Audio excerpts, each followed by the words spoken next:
یہ سوال بھی ان کی طرف سے ہے، کہتے ایسے مراقبے جس میں لوگ روشنیوں یا قرآنی آیات کا مراقبہ کرتے ہیں، کیا یہ جائز ہیں یا ناجائز؟ قرآنی آیات کا مراقبے سے کیا مراد ہے؟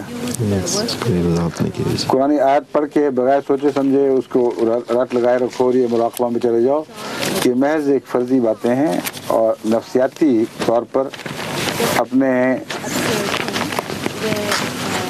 ضمیر باشعور ضمیر سے ڈوب کر غیر شعوری ضمیر کے حصے میں اترنے کی کوشش ہے۔ لیکن قرآن کریم کا حقیقت میں اگر مراقبہ کرنا ہے تو آیات پر غور کریں، ان کے مضامین کو سمجھیں، انہیں اپنی زندگی پر اطلاق کر کے دیکھیں، اس سے بہتر اور مراقبے کا کوئی طریق نہیں۔ اب کہتے ہیں وقت ہو گیا ہے، اس لیے میں اجازت چاہتا ہوں۔ خدا حافظ، السلام علیکم ورحمۃ اللہ وبرکاتہ۔